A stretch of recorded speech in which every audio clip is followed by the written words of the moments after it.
সর্বশেষ সপ্তম নাম্বার আলোচনা করেছিলাম মানুষগুলো তাদের দিনকে বিক্রি করে, ইমানকে বিক্রি করে দুনিয়া অর্জন করেছে। এই পর্যন্ত আমরা আলোচনা করেছিলাম। আজকে অষ্টম নাম্বার বিষয় হচ্ছে আত্মীয়তা মানুষ চিন্তা করবে এবং তাদের সাথে বাজে ধরনের রূঢ় আচরণ করবে। এ সম্পর্কে আমাদের প্রথম পরিচয় জানা লাগবে। আত্মীয় বলা হয় ওই সমস্ত মানুষগুলোকে, যে সমস্ত মানুষগুলো আমার ঘর কিংবা আমার বাড়ির আশেপাশে আছে। আমরা স্বাভাবিকভাবে এই সমস্ত মানুষগুলোকে আত্মীয় হিসেবে ধরে নিই। আল্লাহ রাসূল সাল্লাল্লাহু আলাইহি ওয়াসাল্লামের হাদিস থেকে আমরা জানতে পারি, আমার আশেপাশে 40টা ফ্যামিলি, 40টা পরিবার, এই 40টা পরিবার এরা সবাই আমার আত্মীয় অন্তর্ভুক্ত। তাহলে আত্মীয় কারা? আমার আশেপাশে, আমার ঘর এবং আশেপাশে আরো যে পরিবারগুলো আছে, সেই পরিবারের মধ্য থেকে যে সমস্ত মানুষগুলো বসবাস করে তারাই আমার আত্মীয়। এই আত্মীয় স্বজনদের সাথে আমার সবসময় উঠা বসা চলাফেরা হয়। তবে তাদের সাথে কখনো কখনো আমাদের অসুন্দর ব্যবহার হয়ে থাকে, যেটা আল্লাহ তাআলা কখনো আমাদের কাছ থেকে, একজন মুসলমানের কাছে কখনো আল্লাহ তাআলা চান না। আল্লাহ তাআলা এটা পছন্দনীয় নয়। আল্লাহ তাআলা সূরা বাকারা 83 আয়াতে আত্মীয়তা আবদ্ধে যে সমস্ত মানুষগুলো থাকে এবং আত্মীয়তার সূত্রে যে সমস্ত মানুষগুলো আমাদের পড়শি হিসাবে থাকে, তাদের সাথে সুন্দর ব্যবহার করার জন্য এখানে আমাদেরকে হুকুম করেছেন, আদেশ করেছেন। আল্লাহ তাআলা বলেছেন, আউযু বিল্লাহি মিনাশ শাইতানির রাজীম, বিসমিল্লাহির রাহমানির রাহিম। ওয়া ইযা আখাযনা মিসাqa বানী ইসরাঈলা লা তা'বুদুনা ইল্লাল্লাহ ওয়া বিল ওয়ালিদাইনি ইহসানা ওয়া যিল কুরবা ওয়াল ইয়াতামা ওয়াল মাসাকিন ওয়া কুলু লিন-নাসি হুসনা। আল্লাহ তাআলা এই আয়াতের মধ্যে আমাদেরকে কিছু বিষয়ের প্রতি নির্দেশনা দিয়েছেন। তার মধ্যে একটি বিষয় হচ্ছে আত্মীয় স্বজনের সাথে সুন্দর ব্যবহার করা, সৎ ব্যবহার করা। আল্লাহ তাআলা বলেছেন, ওহে মানুষ, উম্মতে মুহাম্মদ তোমরা স্মরণ করো, যখন আমি তোমাদের পূর্ববর্তী নবী হযরত মূসা আলাইহিস সালাম এর সমসাময়িক যে সমস্ত নবীগুলো ছিলেন, যাদেরকে আমি বনী ইসরাঈলের কাছে প্রেরণ করেছি, ওই সমস্ত বনী ইসরাঈলের মানুষের কাছে আমি আল্লাহ তাআলা অঙ্গীকারনামা নিয়েছিলাম। তাদের সাথে আমি প্রতিশ্রুতি নিয়েছিলাম, ওহে বনী ইসরাঈল, তোমরা আমার সাথে এই মর্মে চুক্তিবদ্ধ হও, এই মর্মে তোমরা আমার সাথে শপথ করো, একমাত্র আমি আল্লাহ তাআলা ছাড়া আর কারো তোমরা ইবাদত করবে না, কাউকে রব হিসেবে মানবে না, কাউকে হুকুমদাতা হিসেবে মানবে না, কাউকে তোমরা তোমাদের বিধানদাতা হিসাবে, তোমাদের পরিচালনা হিসেবে তোমরা মানবে না। এবং এর সাথে সাথে কি করবে? এর সাথে সাথে তোমরা বিল ওয়ালিদাইনি ইহসানা, তোমাদেরকে যে আমি নিয়ামত হিসাবে পিতামাতা দান করেছি, আমার বিশেষ অনুগ্রহে তোমাদেরকে যে এই দুনিয়ায় এনেছি তাদের মাধ্যমে, সেই সমস্ত পিতামাতার সাথে তোমরা সৎ ব্যবহার করো। এতটুকু পর্যন্ত আল্লাহ তাআলা বলেছেন। এরপরে আরো নির্দেশনা দিয়েছেন, ওয়া বিল কুরবা ওয়াল ইয়াতামা ওয়াল মাসাকিন। আরো তিনটি আল্লাহ তাআলা নির্দেশনা দিয়েছেন, তিনটি বিষয়ে। যে বিল কুরবা, নিকট আত্মীয়, নিকট আত্মীয়ত্ব পরিচয় দিয়েছি। আমার পরিবারের আশেপাশে 40টি পরিবার হচ্ছে আমার আত্মীয়। তাহলে এছাড়াও আমাদের সম্পর্কে অনেক মানুষ আছে যারা এর দূরে থাকলেও আমাদের রক্ত সম্পর্কের কারণে কিংবা বৈবাহিক সম্পর্কের কারণে অথবা আমাদের এছাড়াও আল্লাহ তাআলার অনেক বিধান আছে বৈপত্রীয় বৈমাত্রীয় এই ধরনের যে সমস্ত আত্মীয় স্বজনগুলো আছে সেই সমস্ত আত্মীয় স্বজনগুলো দিল করবা অন্তর্ভুক্ত নিকট আত্মীয় অন্তর্ভুক্ত, যদিও তারা অনেক দূরে থাকে কিংবা আশেপাশে থাকে। এই সমস্ত মানুষগুলোর সাথে সুন্দর আচরণ করা লাগবে, এটা আমার কর্তৃক নির্ধারিত বিধান। অতএব এই বিধান নামাজ যেমন ফরজ, রোজা যেমন আমার উপর ফরজ, যেমন করে আল্লাহ আমাকে হজের জন্য নির্দেশনা দিয়েছেন, ঠিক একই নির্দেশনা আল্লাহ আমাদেরকে আত্মীয়ের ব্যাপারে দিয়েছেন যে তোমরা তোমাদের আত্মীয় স্বজন যারা আছে, যাদেরকে তোমরা রক্তের সম্পর্ক বলো, তোমাদের পারিবারিক সম্পর্কে বলো, তোমাদের সামাজিক সম্পর্কে বলো, তাদের সাথে তোমরা সৎ ব্যবহার করো। এটা আমি আল্লাহ বন্ধুকে ওকে বলি ইসরাইল তোমাদের প্রতি প্রতিশ্রুতি, আর সেই প্রতিশ্রুতিকে স্মরণ করে দিয়ে আমাদেরকে বলতে চাচ্ছেন আমি তাদের সাথে প্রতিশ্রুতি নিয়েছি, আর সেই প্রতিশ্রুতি তোমাদেরকে বলার অর্থই হলো এ উম্মতি মুহাম্মদ তোমাদের প্রতি আমার নির্দেশনা দিয়ে দেওয়া। এখানে আল্লাহ তাআলা উম্মতি মুহাম্মদ নাম বলার প্রয়োজন নেই, কারণ আল্লাহ তাআলা যখন বলবে তোমরা স্মরণ করো তাদের কথা যাদেরকে আমি এই বিধান দিয়েছি, অতএব তোমরাও সেই বিধানের অন্তর্ভুক্ত। কারণ প্রত্যেকটা নবী আরেকটা নবীর ভাই, প্রত্যেকটা নবী আরেকটা নবীর সহপাঠী, প্রত্যেকটা নবী আরেকটা নবীর শুভাকাঙ্ক্ষী।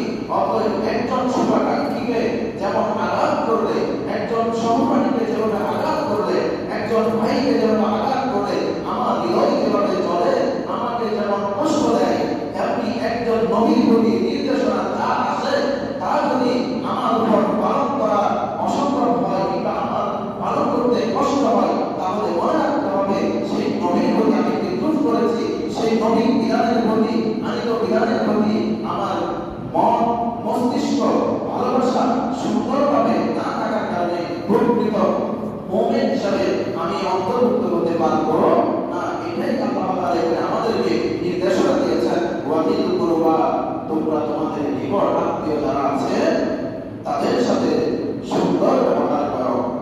ওয়াল ইয়াতামা এরপর আল্লাহ তাআলা স্পষ্ট করেছেন এতিমদের সাথে সৎ ব্যবহার করো। আমরা বলেছিলাম এতিম দুই প্রকারের হতে পারে। এতিম একটা হচ্ছে এতিমরা যে সমস্ত সন্তানগুলো বালেগের উপনীত হওয়ার আগে তাদের পিতা মারা যায়, ওই সমস্ত সন্তানগুলোকে আমরা এতিম বলি। ইসলামী শরীয়তের পরিভাষায় এতিমের বিশাল একটা অংশ আছে পড়ার বোঝার, কিন্তু এতটুকু আপনাদেরকে বুঝতে হবে এতিম কারা, যে সমস্ত ছেলেগুলো বা যে সমস্ত সন্তানগুলো বালেগে উপনীত হওয়ার আগে তাদের পিতা মারা যায়, তাদেরকে আমরা স্বাভাবিকভাবে এতিম বলে থাকি। এই এতিমের মধ্যে আমাদের দুইটি ক্যাটাগরি আছে। একটা ক্যাটাগরি হলো যে সমস্ত সন্তানের পিতা মারা গেছে অর্থবান, আবার যে সমস্ত সন্তানের পিতা মারা গেছে অর্থবান নয়, অর্থাৎ গরিব। দুই ধরনের হতে পারে। এই দুই ধরনের উভয় ধরনের প্রতি আমাদের সৎ ব্যবহার করার জন্য আমাদের নির্দেশনা। কেন? যে ব্যক্তি সম্পদ আছে, যে সন্তানগুলোর পিতার সম্পদ আছে, তাদের ওই সম্পদটুকু ওই সন্তানের কাছে যথাযথভাবে বুঝিয়ে দেওয়ার জন্য ওই সন্তানের চাচা দাদা যারা আছে, আত্মীয় যারা আছে, তাদের প্রতি আল্লাহ তাআলার বিধান বলে দেয় তাদের সম্পদগুলোকে যথাযথভাবে তাদের জন্য সংরক্ষণ করবে এবং উপযুক্ত যখন তার বয়স উপনীত হবে, বালেগ উপনীত হবে,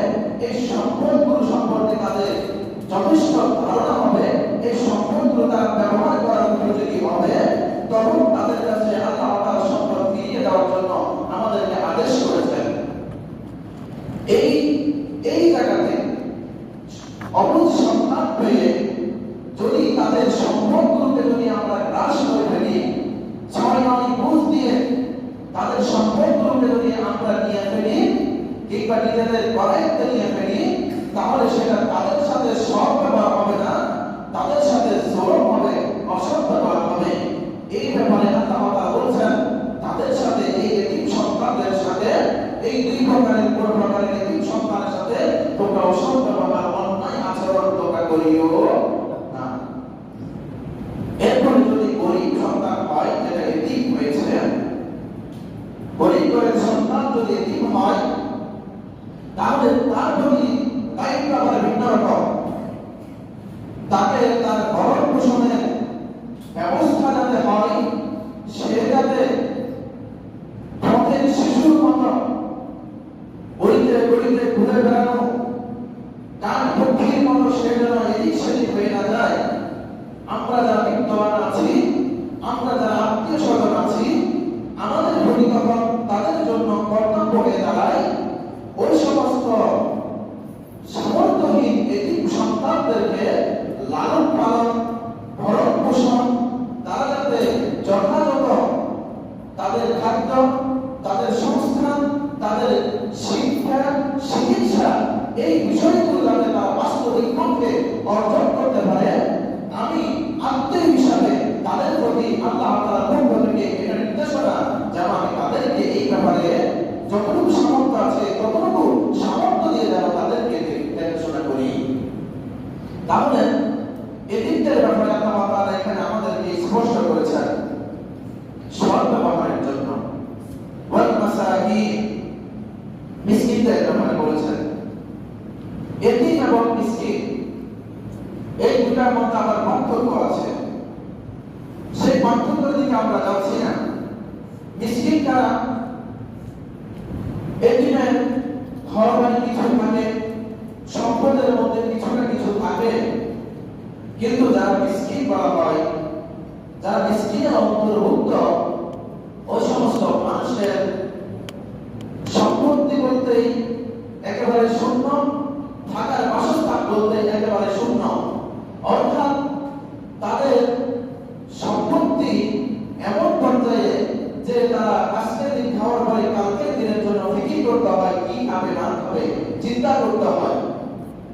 তারা যে ঘরে থাকে, বৃষ্টি 2 ঘন্টা বেশি পড়লে তাদের ঘরটা ভিজে যায়, কিংবা একটু বাতাস হলে তাদের ঘরটা উল্টে যায়, কিংবা কুকুর গরু ছাগল ঘরে এক দরজা দিয়ে দৌড় দিয়ে আরেক দরজা দিয়ে সোজা বের হয়ে যায়। এই ধরনের যে সমস্ত মানুষগুলোর অবস্থা, যে সমস্ত মানুষগুলোর আর্থিক অবস্থা এই ধরনের নড়ে ঘরে, সেই সমস্ত মানুষগুলো মিসকিনদের অন্তর্ভুক্ত। আল্লাহ তাআলা বলেছেন তোমাদের উপর যেমন এতিমদেরকে দেখাশোনা করে তাদের বিষয়গুলো যথাযথভাবে বুঝাই দেওয়া তোমাদের উপর যেমন কর্তব্য, দায়িত্ব পালন করা, তেমনি তোমাদের উপর একটা কর্তব্য হচ্ছে, দায়িত্ব হচ্ছে, ভালো আচরণ হচ্ছে মিসকিনদের সাথে ওভাবে করা। যেভাবে তোমরা করলে পরে এই মিসকিনগুলো যেমন হাত পেতে 10 জনের কাছে গিয়ে ওই যে কুকুরের মতো এখানে সেখানে দৌড়ে খেয়ে খানা খাবে, এই ধরনের যাতে অবস্থা না হয়, যে এই অবস্থা থেকে তারা উত্তরণ হতে পারে, এই জন্য আল্লাহ তাআলা এখানে আমাদেরকে নির্দেশনা দিচ্ছেন তোমরা মিসকিনদের সাথে সৎ ব্যবহার করো।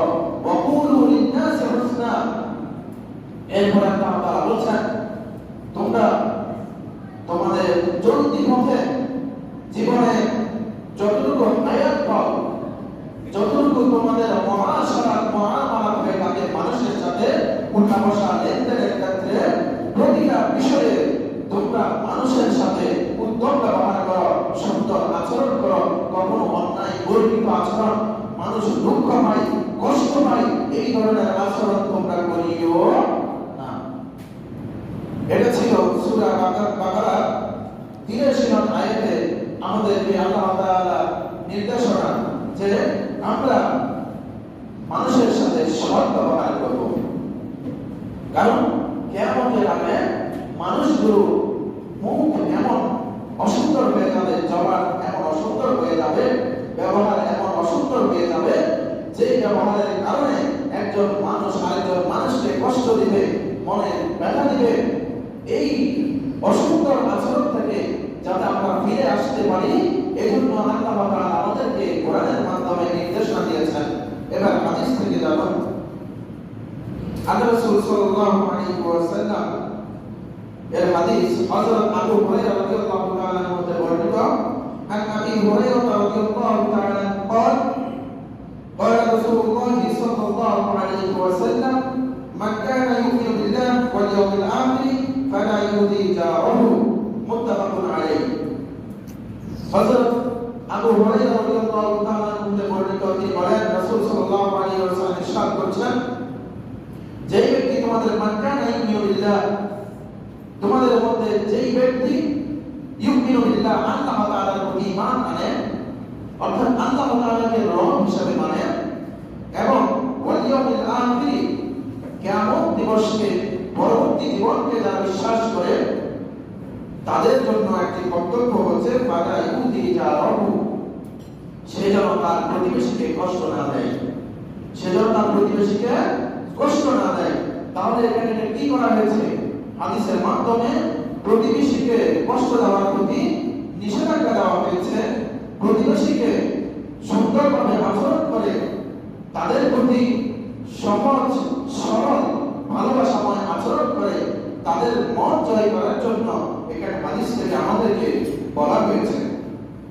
এরপরে বুখারী শরীফের হাদিসের ছোট্ট একটি অংশ, আল্লাহ রাসূল সাল্লাল্লাহু আলাইহি ওয়াসাল্লাম বলেন, লা ইয়াদখুলুল জান্নাতা কাতিউন, যেই মানুষগুলো কাতি মানে ছিন্নকারী, কর্তনকারী, ওই সমস্ত মানুষগুলো জান্নাতে প্রবেশ করবে না।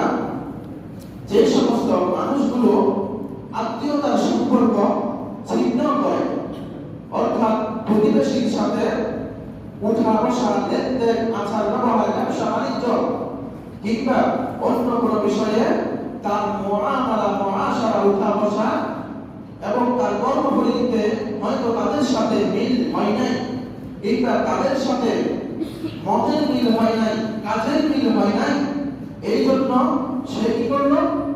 সে দাম্ভিকতা করে, অহংকার প্রদর্শন করে তার সাথে সম্পর্ক ছিন্ন করে দিল। এভাবে সম্পর্ক ছিন্ন করে দিলে আল্লাহ রাসূল সাল্লাল্লাহু আলাইহি ওয়াসাল্লামের মাধ্যমে আমাদেরকে জানিয়ে দেওয়া হচ্ছে, এই ধরনের যারা সম্পর্ক ছিন্ন করে, ওই সমস্ত সম্পর্ক ছিন্নকারী মানুষগুলো জান্নাতে প্রবেশ করবে না। আল্লাহ রাসূল সাল্লাল্লাহু আলাইহি ওয়াসাল্লামকে সাহাবীরা জিজ্ঞাসা করলেন, একবার আল্লাহ রাসূল সাল্লাল্লাহু আলাইহি ওয়াসাল্লামের কাছে সাহাবীরা উপস্থিত হলেন এবং সেখানে আলাপ আলোচনা চলছে। এভাবে ক্বালা রাজুলু ইয়া রাসূলুল্লাহ সাল্লাল্লাহু আলাইহি ওয়াসাল্লাম, একজন সাহাবী আল্লাহ রাসূলকে জিজ্ঞাসা করলো, হে আল্লাহর রাসূল সাল্লাল্লাহু আলাইহি ওয়াসাল্লাম, ইন্না ফুলানা, নিশ্চয় অমুক ব্যক্তি ইউলকারু মিন কাসরাতি সাদাকাতিহা সালাতিহা ওয়া সাদাকাতিহা ওয়া সিয়ামিহা, একজন ব্যক্তির নামাজ সম্পর্কে, একজন ব্যক্তির রোজা সম্পর্কে, একজন ব্যক্তির সালাত সম্পর্কে আলোচনা হলো মজলিস আল্লাহ রাসূলের সামনে, কিন্তু হাদিসের পরবর্তী অংশ হচ্ছে গায়রা আন্নাহা তুজি জিরানিহা বিলিসানিহা, এই আলোচনা হলো। এরপরে আল্লাহ রাসূলের সামনে উপস্থাপন করা হলো প্রশ্ন আকারে, হে আল্লাহ রাসূল, তার তো আমল আছে, নামাজ আছে, রোজা আছে, হজ আছে, যাকাত আছে, অথচ সে কি করে? ইউদি জারাহু, সে তার প্রতিবেশীকে কষ্ট দেয়। কিসের মাধ্যমে? বিলিসানিহা, তার জবানের মাধ্যমে, কথার মাধ্যমে। আল্লাহ রাসূলকে যখন জিজ্ঞাসা করলেন এই অবস্থা কেমন হবে যদি এরূপ করে, তখন আল্লাহ রাসূল সাল্লাল্লাহু আলাইহি ওয়াসাল্লাম বললেন, হিয়া ফিন্নার, সে অবশ্যই জাহান্নামী। যেই ব্যক্তির নামাজ আছে, রোজা আছে, হজ আছে, যাকাত আছে, নেক আমলগুলো আছে, অথচ সেই ব্যক্তি তার প্রতিবেশীকে কষ্ট দেয়, আল্লাহ রাসূল সাল্লাল্লাহু আলাইহি ওয়াসাল্লাম বলছেন সেই ব্যক্তি জাহান্নামী। এরপরে অন্য একজন ব্যক্তির নামাজ, রোজা, হজ, যাকাত সম্পর্কে আলোচনা হলো আল্লাহ রাসূলের সামনে। এরপরে বলা হচ্ছে, হে আল্লাহ রাসূল, সেই ব্যক্তি ওয়ালা তুজি জিরানিহা বিলিসানিহা, কিন্তু সেই ব্যক্তি তার প্রতিবেশীকে তার জিহ্বার মাধ্যমে, কথার মাধ্যমে কিংবা ব্যবহারের মাধ্যমে সে কষ্ট দেয়নি, এর অবস্থা কেমন হবে? তখন আল্লাহ রাসূল সাল্লাল্লাহু আলাইহি ওয়াসাল্লাম বললেন, ইয়া ফিল জান্নাহ, সেই ব্যক্তি জান্নাতি। যদিও সেই ব্যক্তি আমল কম, সেই ব্যক্তি রোজা কম, সেই ব্যক্তি হজ করতে পারে না কিংবা করেছেন, অথবা সেই ব্যক্তি মানুষকে বেশি দান সাদকা করতে পারে নাই, হয়তোবা করেছে, কিন্তু সে তার প্রতিবেশীর সাথে সুন্দর ব্যবহার করার কারণে তার অবস্থা কি হবে? আল্লাহ রাসূল তখন স্পষ্ট ভাষায় বলে দিলেন, ইয়া ফিল জান্নাহ, সেই ব্যক্তি জান্নাতি। এরপরে আল্লাহ রাসূল সাল্লাল্লাহু আলাইহি ওয়াসাল্লামের আরো একটি হাদিস থেকে আমাদেরকে এই আত্মীয়তা সম্পর্ক এবং তাদের সাথে সদ্ব্যবহার সম্পর্কে আমাদেরকে বিশেষভাবে একটা নির্দেশনা দেওয়া হচ্ছে। সেটা কি? আল্লাহ রাসূল সাল্লাল্লাহু আলাইহি ওয়াসাল্লাম বলেছেন, ইন কুনতুম তুহিব্বুনা আন ইউহিব্বাকুমুল্লাহ ওয়া রাসূলুহু, তোমরা যদি চাও যে তোমাদেরকে আল্লাহ এবং আল্লাহ রাসূল সাল্লাল্লাহু আলাইহি ওয়াসাল্লাম ভালোবাসবেন, এই অবস্থান যদি তোমার ব্যাপারে তুমি করতে চাও, তোমার যদি ইচ্ছা হয় যে আল্লাহ এবং আল্লাহ রাসূল তোমাকে মহব্বত করবেন, তোমাকে পছন্দ করবেন, তাহলে আল্লাহ রাসূল বলেছেন, ফাহাফিযু আলা সালাসি খিসাল, তাহলে তুমি ওই আমার উম্মত, তুমি তোমার তিনটা বিষয়কে ভালোভাবে সংরক্ষণ করো, তিনটি বিষয়ে তুমি সতর্ক হও, তিনটি বিষয়ে তুমি যত্নশীল হও। সেই তিনটি বিষয় কি? তিনটি বিষয়ে একটি বিষয় হলো সিদকুল হাদিস, কথা বলার ক্ষেত্রে সত্য বলা, কথা বলার ক্ষেত্রে সত্য বলা। এরপরে ওয়াদাইল আমানা, যথাযথভাবে অন্যের হক আমানতগুলো আদায় করা। এরপরে ওয়াহসনিল জাওয়ার, যেটা আমাদের আজকে আলোচ্য বিষয়, হুসনুল জাওয়ার, প্রতিবেশীর সাথে সুন্দর আচরণ করা। যদি আমরা প্রতিবেশীর সাথে সুন্দর আচরণ করতে পারি, আমানত, আমানত দুই ধরনের, একটা হচ্ছে আল্লাহ কর্তৃক আমার উপর অর্পিত আমানত, একটা হচ্ছে আমার দিক থেকে মানুষের উপর অর্পিত আমানত। যেমন আল্লাহর দিক থেকে আমানত কি? আল্লাহর দিক থেকে আমানত হচ্ছে, এটা আমরা বলেছিলাম আরো একটি জুমা আগে, আল্লাহ তাআলা আমাদেরকে বলেছেন, তোমাদেরকে আমি দুনিয়াতে প্রেরণ করেছি এবং আমার শুকরিয়া আদায়ের জন্য আমার হুকুম তোমরা এটা পালন করো, নামাজ, হজ, রোজা, যাকাত, সত্য বলো, মিথ্যাকে পরিহার করো, হালাল উপার্জন করো, হারামকে বর্জন করো, ন্যায় বিচার করো, মানুষের প্রতি জুলুম করিও না, অত্যাচার করিও না, অন্যায়ভাবে মানুষকে রক্তপাত করিও না। এগুলো আমি তোমাকে না করার জন্য তোমার প্রতি নির্দেশনা দিলাম। এই নির্দেশনাটা আমাদের উপর আমানত, আল্লাহ তাআলার পক্ষ থেকে। এবার এই আমানত যদি আমি যথাযথভাবে রক্ষা করতে পারি নির্দেশনা মোতাবেক, তাহলে আমি আমানতদার। এরপরে মানুষের দিকে আমার কিছু আমানত আছে, সেটার মধ্যে একটা আমানত হলো, যেটা আমরা আলোচনা করতেছি, প্রতিবেশীর সাথে সুন্দর আচরণ করা। এটা যেমন একটা আমানত, তেমনি আরো কিছু আমানত আছে। একজন পিতা হিসেবে, একজন মাতা হিসেবে, পিতা হিসেবে আমানত কি? পিতা হিসেবে আমানত হচ্ছে আমার সন্তানগুলোকে সুশিক্ষায় শিক্ষিত করা, তাদেরকে সৎকে সৎ বলতে শিক্ষা দেওয়া, অন্যায়কে অন্যায় বলতে শিক্ষা দেওয়া, তাদেরকে হালাল হালাল হিসেবে শিক্ষা দেওয়া, হারামকে হারাম হিসেবে শিক্ষা দেওয়া, তাদেরকে নামাজের প্রতি তাকিদ দেওয়া, তাদেরকে সুদ, ঘুষ, জুয়া এই সমস্ত পরিহিত কাজ থেকে ফিরে থাকার জন্য নির্দেশনা দেওয়া, তাদেরকে অন্যায়ভাবে অন্যের মেয়ের সাথে, অন্যের মেয়েকে অন্যের ছেলের সাথে না যাওয়ার জন্য, কথা না বলার জন্য তাদেরকে সতর্ক করা, তাদেরকে মোবাইল দিয়ে একাকী রুমে ছেড়ে না দেওয়া, তাদেরকে টিভি সেটের সামনে বসিয়ে দিয়ে উলঙ্গ বেহায়াপনা দেখতে না দেওয়াটাই হচ্ছে একজন পিতা এবং মাতা হিসেবে সন্তানের মানুষের দিক থেকে মানুষের প্রতি আমানত হচ্ছে। এটাই, এই আমানতগুলো যদি পিতা হিসেবে পালন করি, মাতা হিসেবে পালন করি, তাহলে আমি আমানতদার। এরপরে আমানত, একজন মানুষ সে যখন সমাজ থেকে মানুষের প্রতি, সেটা কি মানুষের যে সমস্ত হকগুলো পাওয়া দরকার তার কাছ থেকে সে সমস্ত আমানতগুলো তাদেরকে ভালোভাবে বুঝিয়ে দেওয়া। তার কাছে যদি কোনো বিচার আছে, এই বিচার আচারগুলোকে যথাযথভাবে করে দেওয়া। তার কাছে যদি এমন কোনো বিষয় আসে যে বিষয়টা আসতে পারে সমাধান করা যায়, কিন্তু সমাধান করলে পরে নিজেও ধরা খেয়ে যাবে, এই করে বিচারের ফয়সালাটা অন্যের দিকে দিয়ে দেয় কিংবা অন্যের ঘাড়ের উপরে তুলে দেয়, এটা কিন্তু আমাদের রক্ষা হয় না। তাহলে এরপরে একজন মসজিদের ইমাম হিসেবে আমানত হচ্ছে কোরআন এবং হাদিস থেকে বাস্তবনিষ্ঠ কথাগুলোকে তার মুসল্লিদের সামনে, তার অনুসারীদের সামনে তুলে ধরা। একজন বক্তা হোক, একজন শিক্ষক হোক কিংবা একজন পরিচালক হোক, যেই কোনো জায়গায় তার প্রতি আমানত হচ্ছে অর্পিত দায়িত্ব, এবং যাদের উপর সে দায়িত্ব প্রয়োগ করবে কিংবা পাওয়ার প্রয়োগ করবে, সেই প্রয়োগ বিধিগুলো যথাযথভাবে প্রয়োগ করা, যাতে ওই প্রয়োগ বিধিতে এমন কোনো অন্যায় না থাকে যে অন্যায়ে নিজের কর্তৃত্ববাদী মনোভাবটা ফুটে ওঠে, অন্যকে প্রজা বানিয়ে রাখার জন্য চিন্তা চেতনায় আসে।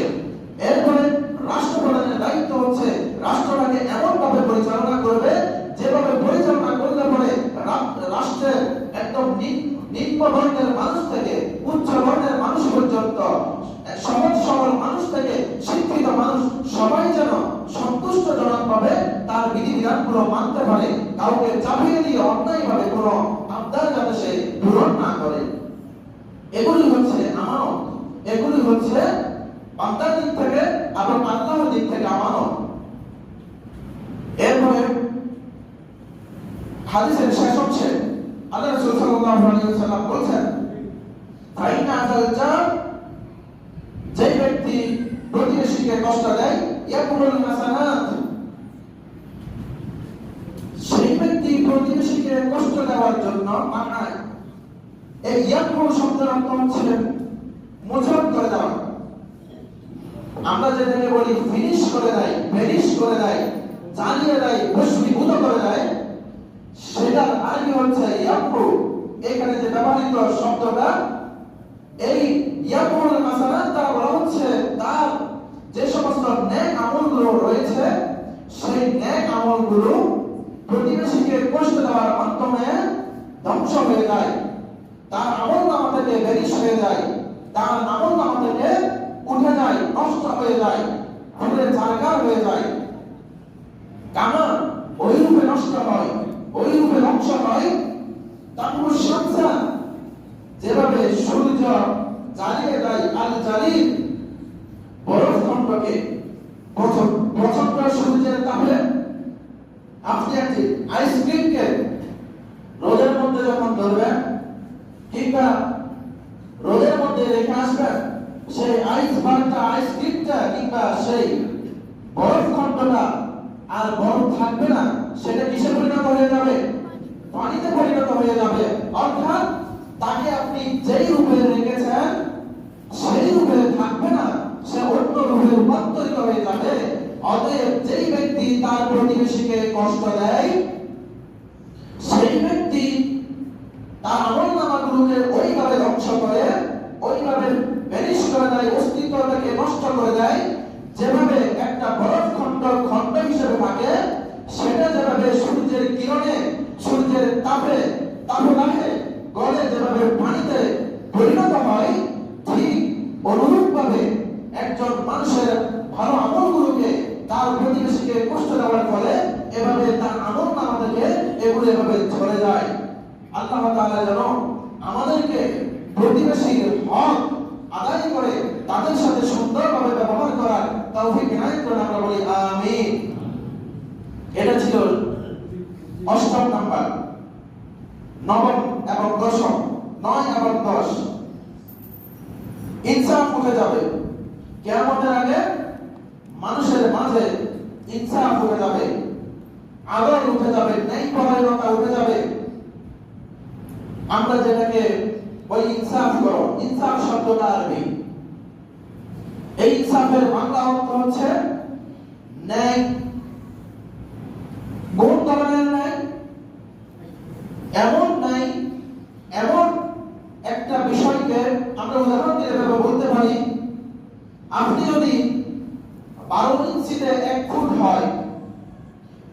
এক ফুট আপনি একটা জিনিস কারো কাছে থেকে নিবেন কিংবা কাউকে দিবেন, যদি একটা স্বর্ণ হয়, ভালো করে বুঝবেন, যদি একটা স্বর্ণ হয় এবং এটাকে যদি আপনি এই 12টা ইঞ্চিতে মাপ দেন এবং এটাকে ওই স্কেলের মোতাবেক এটাকে কাটেন, তাহলে যিনি ওই স্বর্ণটাকে ব্যক্তিকে দিবেন আর যিনি নিবেন উভয় জন অত্যন্ত সচেতন থাকে, যাতে করে কাটার সময় যে দেয় সে যেন চিন্তা করে বেশি না যায়, আর যে নেয় সে চিন্তা করে যাতে কাটার সময় ছোট হয়ে না যায়।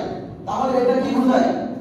মানে যতটুকু কাটা প্রয়োজন ততটুকু কাটা লাগবে, না হয় কি হবে, ঠিক হবে না ওজন। এখানে আপনারা ন্যায়টা বোঝায়। এই ইনসাফের একটা অর্থ এভাবে করা হয়, যেটাকে যতটুকু মাত্রাতে নিলে বলে সেটার অস্তিত্ব 100 বজায় থাকবে, সেটা থেকে কোনো কিছু কমতি হবে না কিংবা কমতি করা হবে না কিংবা বাড়ানো হবে না, ওই অবস্থানটাকেই বলা হয় ইনসাফ। আর এটা থেকে কমানোটা হচ্ছে ইনসাফের প্রতি, এই ইনসাফ করা, এটা থেকে বাড়ানো হচ্ছে এটার প্রতি গসস করা, প্রতারণা করা। এবং এটা হচ্ছে ইনসাফ। আল্লাহ রাসূল সাল্লাল্লাহু আলাইহি ওয়াসাল্লাম বলেছেন, মান ওয়াসাল ফাকিরা ওয়া আনসাফা আন-নাসা মিন নাফসিহি ফাযালিকাল মুমিনু হাক্কান। রাসূলুল্লাহ সাল্লাল্লাহু আলাইহি ওয়াসাল্লাম এর হাদিস থেকে বুখারী, মুসলিম, আবু দাউদ, ইবনে মাজাহ এই কয়েকটা হাদিসের মধ্যে এই হাদিসটি আছে। আল্লাহ রাসূল সাল্লাল্লাহু আলাইহি ওয়াসাল্লাম বলেছেন, মান ওয়াসাল ফাকিরা, ওয়াসা শব্দের অর্থ হচ্ছে সহমর্মিতা প্রদর্শন করা, ভালোবাসা প্রদর্শন করা, সহানুভূতিশীল হওয়া, মানুষের প্রতি আগ্রহ এবং তাদের দায়িত্বগুলো বোঝানো। তো যে ব্যক্তি মান ওয়াসাল ফাকিরা, যে ব্যক্তি ফকিরদের সাথে সহমর্মিতা, সহযোগিতা এবং যথাসাধ্য তাদেরকে যতটুকু পরিমাণ সাহায্য সহযোগিতা করা দরকার ততটুকু পরিমাণ সে করে, ও আনসাফা আন-নাসা, এবং মানুষের সাথে ইনসাফ করে যথাযথভাবে, মিন নাফসিহি, হৃদয় দিয়ে। এখানে নাফস মানে হৃদয়, নাফস মানে ব্যক্তিত্ব, এখানে নাফস মানে হচ্ছে ঈমান। তো ঈমানের কোষ্ঠী ভিতরে নিজেকে যাচাই করে, নিজের অন্তরকে প্রবোধ দিয়ে আত্মাকে প্রশুদ্ধ করার মতো যদি সে এই অন্তর নিয়ে যদি কোনো মানুষের সাথে ইনসাফ করে এবং প্রতিবেশীর সাথে সহানুভূতিশীল হয়, ফকিরের সাথে সহানুভূতিশীল হয়, ফাযালিকাল মুমিনু হাক্কান, উহাকে বলা হয় প্রকৃত মুমিন। রাসূলের ভাষায় বলি সুবহানাল্লাহ। তার প্রকৃত মুমিনকে, যে অসহায় মানুষ, ফকির মানে অসহায়, যে সমস্ত মানুষগুলো অসহায় ওই সমস্ত মানুষের সাথে সহমর্মিতা, সহযোগিতার মনোভাব, সাথে সাথে সহমর্মিতা, হক আদায়ের বাস্তবতা নিয়ে সে যখন দাঁড়ায়, ওয়ান সাফার নাস, জীবন চলার পথে যতগুলো মানুষের সাথে তার উঠা বসা, ওই মানুষগুলোর সাথে যদি সে ন্যায়সঙ্গতভাবে চলাফেরা করে,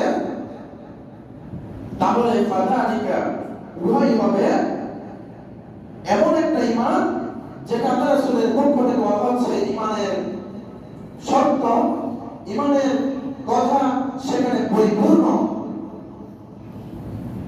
এরপর আল্লাহ রাসূল সাল্লাল্লাহু আলাইহি ওয়াসাল্লাম বলছেন, তোমরা তোমাদের উঠা বসা ওইরূপ মেপে করো, যেরূপ মেপে করলে পরে তুমি বসা থেকে উঠলে পরে নিজেকে বলতে পারো, আমি এই বসা থেকে যে উঠেছি কারো প্রতি অন্যায় করে উঠি নাই। আবার আমি যখন নিচে বসবো, আমি যেন আমার অন্তরকে বলি বা আমার অন্তর যেন আমাকে বলে, আমি কারোর সাথে অন্যায় করে বসি নাই। আমি যখন এই হাত দিয়ে কাজ করব, এই হাত দিয়ে যখন যে কাজটা করেছি বা যে কাজটা করেছি করতেছি, এই কাজটা করার সময় যেন আমার অন্তর আমাকে বলে, আমার এই হাত বাড়ানোর সময় কারো প্রতি জোর করে নাই, আবার এই হাত কাছ থেকে যখন ঘুরাই না হবে নিজের শরীরের দিকে, যেন আমার এই হাত সাক্ষী দেয় আমার অন্তরকে যে আমি কারো সাথে অন্যায় করে হাতটা তার পকেট থেকে কিংবা তার ধানগুলো কিংবা তার কষ্টগুলোকে দিয়ে অথবা তাকে আমি অপদস্থ করেছি কিংবা তার হক নষ্ট করেছি, এই ধরনের কোনো কাজ আমি করি নাই। এই ধরনের মনোমানসিকতা যদি আমার মন বলতে পারে হাত টানার সময়, এটাই হচ্ছে ঈমান।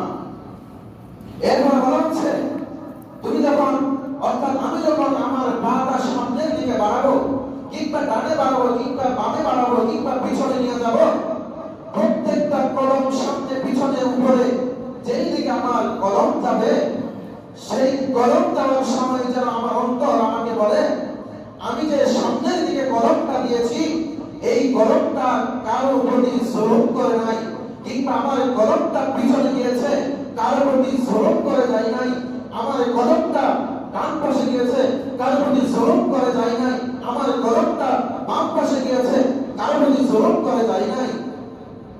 যদি এইভাবে চলতে পারি, এটাই হচ্ছে ইনসাফ। আর এটার বাইরে যেটা হয় সেটাই হচ্ছে ইনসাফের খেয়ানত হওয়া। আর কিয়ামতের আগে মানুষগুলো এভাবে তাদের আমানত, তাদের উপর অর্পিত আমানত, ইনসাফের আমানত, সত্যবাদিতার আমানত, নামাজের আমানত, হজের আমানত, এভাবে যতগুলো আছে সবগুলো এভাবে একটা একটা নষ্ট করবে। আর এভাবে যখন নষ্ট করতে থাকবে, তখন আমাদের উচিত, আমরা প্রথম জুমায় বলেছিলাম, তখন আমাদের উচিত আমাদের ঘরগুলোকে আঁকড়ে ধরা, আমাদের বাজারগুলোকে পরিত্যাগ করা, আমাদের মসজিদগুলোকে আবাদ করা, আমাদের মাদ্রাসাগুলোকে বড় করা, আমাদের অন্যান্য যেগুলো আছে ধর্মীয় শিক্ষা প্রতিষ্ঠানের বাইরে সেগুলো থেকে নিজেদেরকে সংকুচিত করে ধর্মের দিকে নিজেদের অন্তরগুলোকে নিয়ে আসা। তাহলেই পরে আমরা আমাদের ঈমানকে বাঁচাতে পারবো। না হয় আমাদের ঈমানকে আমরা এই ফিতনার যুগে যে আলোচনাগুলো করতেছিলাম ফিতনা নিয়ে, কিয়ামতের আগে ৭২টি ৭২টি ফিতনা প্রকাশ হবে, কিয়ামতের ছোট ছোট আলামত, তার মধ্যে ৯ নম্বর আলামত হচ্ছে মানুষের প্রকাশ থেকে ইনসাফ উঠে যাবে। ১০ নম্বর, জুলুম অত্যাচার অধিক হারে বৃদ্ধি পাবে। বর্তমান সময়ে প্রত্যেকের স্তর থেকে আমরা জানি, আমরা প্রত্যেকের অবস্থানে একজন আমরা জুলুমকারী। কিভাবে? যদি আমরা জুলুমের সংখ্যাটাকে এভাবে দিই, আমার এই আমিত্ব থেকে আমি যদি কারো প্রতি এই পরিমাণ হককে নষ্ট করি, যেই পরিমাণ হকটা নিজের থেকেও মনে হয় না এটা তার হক নষ্ট হচ্ছে, কিন্তু বিবেকে বলে সেটাও একটা হক ছিল, এতটুকু যদি আমি নষ্ট করে থাকি, এই এতটুকু নষ্ট করাটাই হচ্ছে জালেমের অন্তর্ভুক্ত। পানিগুলো তার বড়। আল্লাহ রাসূল সাল্লাল্লাহু আলাইহি ওয়াসাল্লাম বলেন, ইত্তাকু যুলমা, ওহে আমার উম্মত, তোমরা জুলুম থেকে নিজেদেরকে বাঁচাও। ফাইন্না যুলমা যুলমাতু ইয়াওমাল কিয়ামা, রাওয়াহু মুসলিম।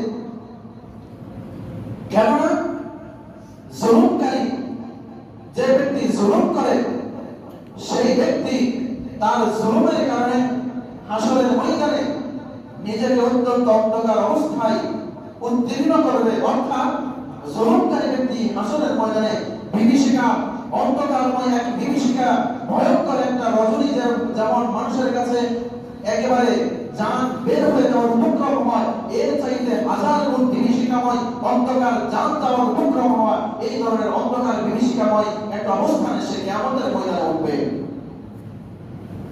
এরপর আল্লাহ তাআলা বলেছেন সূরা ইব্রাহিম ৪২ নম্বর আয়াতে জুলুমের ব্যাপারে আল্লাহ তাআলা বলেছেন, ওয়ালা তাহসাবান্নাল্লাহু গাফিলান আম্মা ইয়াফআলু যালিমুন, ওয়ালা ইয়াহসাবান্নাল্লাহ।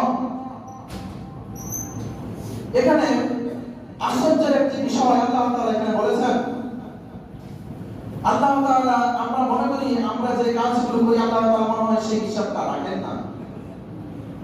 কিন্তু আল্লাহ তাআলা সূরা ইব্রাহিমের 42 নং আয়াতে আমাদেরকে স্পষ্ট করে দিয়েছেন, আল্লাহ তাআলা তোমার ওই সমস্ত বিষয়ে কাফের নন, আম্মা ইয়ামালু যালিমুন, যে সমস্ত জুলুমকারী অন্যায়কারী মানুষগুলো যা করে সেই ব্যাপারে আল্লাহ তাআলা কাফের নন। ইন্নামা ইউআখিরুহুম, আল্লাহ তাআলা তাদেরকে একটু অবকাশ দেন, একটু ছেড়ে দেন, লিয়াউমি, ওই দিন পর্যন্ত। লিয়াউমি এর অর্থ হচ্ছে ইয়াউমাল কিয়ামা, কিয়ামতের দিন পর্যন্ত আল্লাহ তাআলা তাকে অবকাশ দিচ্ছেন। অন্য ব্যাখ্যা আছে মওত পর্যন্ত, মৃত্যু পর্যন্ত। সর্বাধিক বিশুদ্ধ মত হচ্ছে ইয়াউমে হাসরের ময়দান, হাসরের ময়দান পর্যন্ত আল্লাহ তাআলা তাকে অবকাশ দেন। তাশখাসু ফীহিল আবসার, যেদিন সে তার এই জুলুমের বিভীষিকা শাস্তিগুলো দেখে তার চক্ষুগুলো স্থির হয়ে যাবে, ফলক ফেলার সুযোগ হবে না। আল্লাহ তাআলা এইভাবে শাস্তিগুলো আমাদের জন্য নির্ভর করে রেখেছেন। আমার জুলুমের পরিণতি এমন, এটা দেখে আমাদের চক্ষুগুলো সেদিন ফলক আর ফেলবে না। আমাদের নিঃশ্বাসগুলো এভাবে দম দিয়ে দাঁড়িয়ে যাবে, সামনে আসবে না, পিছনেও যাবে না। আমাদের যে অঙ্গ যেভাবে আছে সেভাবে স্থির হয়ে যাবে। তাশখাসু ফীহিল আবসার অর্থ হচ্ছে যেমন করে বিদ্যুৎ চমকায়, প্রচন্ড বেগে বজ্রপাত হয়, এই প্রচন্ড একটা বিদ্যুৎ চমকানো এবং সাথে সাথে প্রচন্ড একটি ধমকা আওয়াজ যেমন হয়, যেমন একটা ন্যানো সেকেন্ডের জন্য 1 সেকেন্ডের 1000 ভাগের 1 ভাগ, এটা এই 1 ন্যানো সেকেন্ডের জন্য হলেও যেভাবে শরীর স্থিমিত হয়ে যায়, আটকে যায় হাসরের ময়দানে, এর চাইতে কঠিন অবস্থা যখন আমরা দেখব, এই 1 ন্যানো সেকেন্ডের 1 সেকেন্ডের ন্যানো সেকেন্ড নয়, 1 সেকেন্ডের লক্ষ ভাগের নয়, 1 কোটি ভাগের 1 ভাগও যদি আমরা দুনিয়াতে স্থির হয়, হাসরের ময়দানে ওই স্থিরের মতো হাজার কোটি এরকম স্থিরতা, এরকম স্থিরতা আমাকে পেয়ে বসবে, সেখানে আর লড়ার সুযোগ হবে না। আল্লাহ তাআলা যেন আমাদেরকে এই ধরনের জুলুম থেকে, জুলুমের আলোচনা এখনো শেষ হয় নাই, আমাদের সময় শেষ, ইনশাআল্লাহ বাকি আলোচনা আগামী জুমায় হবে। আমরা এই হাদিস এবং কোরআনের আলোকে যে সমস্ত বিষয়গুলো এই পর্যন্ত আলোচনা করেছি, আল্লাহ তাআলা যেন আমাদেরকে এই বিষয়গুলো পুঙ্খানুপুঙ্খানু বোঝায়, আমাদেরকে এই সমস্ত বিষয়গুলো থেকে, ফিতনাগুলো থেকে বেঁচে নিজেদের ঈমানকে পরিশুদ্ধ পরিশুদ্ধ রাখার তৌফিক ইনায়াত করেন। আল্লাহ তাআলা যেন সেভাবে আমাদেরকে চলার তৌফিক দান করেন। আমরা বলি আমিন। ওয়া আখিরু দাওয়ানা আলহামদুলিল্লাহি রাব্বিল আলামিন। আসসালামু আলাইকুম ওয়া রাহমাতুল্লাহি ওয়া বারাকাতুহু।